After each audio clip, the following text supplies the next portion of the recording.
শেখ হাসিনার যে ফ্যাসিবাদী শাসন ছিল সেটার বিরুদ্ধে যে লড়াইটা আমাদের সেটা সূচনা করেছিলেন, বুদ্ধিবৃত্তিকভাবে তিনি সূচনা করেছিলেন। সাবেক প্রধানমন্ত্রী শেখ হাসিনার ছেলে তথা সাবেক তথ্য উপদেষ্টা সজীব ওয়াজিদ জয়কে অপহরণ ও হত্যা চেষ্টা মামলায় দণ্ডপ্রাপ্ত আমার দেশ পত্রিকার সম্পাদক মাহমুদুর রহমান আত্মসমর্পণের পর তাকে কারাগারে পাঠান আদালত। মামলাটিতে আপিলের শর্তে জামিন আবেদন করলে আদালত তার জামিন নামঞ্জুর করে এ আদেশ দেন। এ নিয়ে নানা মহলে বেশ আলোচনা সমালোচনার ঝড় বইছে। অনেকে বর্তমান আইন বিষয়ক উপদেষ্টার ভূমিকা নিয়েও প্রশ্ন তুলছেন।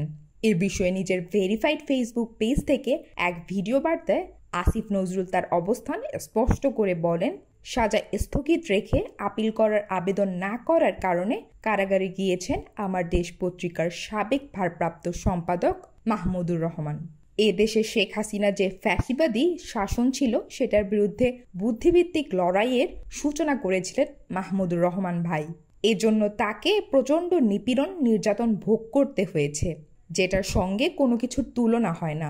তাকে একটি ভুয়া মামলায় ফ্যাসিস্ট শেখ হাসিনা সরকার শাস্তি দিয়েছিল। আসিফ নজরুল আরও বলেন, এ মামলার বিচার কাজ সম্পন্ন হয়ে গিয়েছিল, শাস্তিও দেয়া হয়েছিল। তিনি দেশে আসার আগে তার স্ত্রীর বিরুদ্ধেও যুক্তিহীন মামলা হয়। তিনি সেই মামলায় সাজা স্থগিত চেয়ে আপিল করার জন্য আবেদন করেছিলেন। এই আবেদন স্বরাষ্ট্র মন্ত্রণালয়ে করা হয়। স্বরাষ্ট্র মন্ত্রণালয় যখন আমাদের অভিমত চায়, আমরা ইতিবাচকভাবে দেখার জন্য জোর সুপারিশ করি।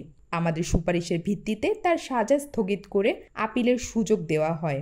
তিনি বলেন, মাহমুদুর রহমান যে মামলায় শাস্তি পেয়েছেন, জেলে আছেন, একই মামলায় আরেকজন বরেণ্য সাংবাদিক শফিক রেহমানেরও সাজা হয়। তিনি সাজা স্থগিত চেয়ে স্বরাষ্ট্র মন্ত্রণালয়ে আবেদন করেন। আমাদের মতামতের ভিত্তিতে তার সাজা স্থগিত করে আপিল করার জন্য অ্যাপ্রুভ করা হয়। মাহমুদুর রহমান এটা করেন নাই। তার আত্মসম্মান বোধ অত্যন্ত স্ট্রং। তিনি খুবই দৃঢ়চেতা মানুষ, প্রচণ্ড দেশপ্রেমিক। হয়তো এসব কারণে তিনি সাজা স্থগিত চেয়ে আপিলের জন্য আবেদন করেন নাই।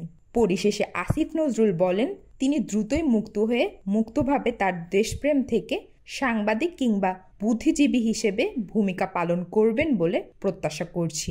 মাহমুদুর রহমান ভাই, আমি আশা করব খুব দ্রুত ওনার জামিনের আবেদন করা হবে, যাতে ওনার জামিনের পথ প্রশস্ত হয়।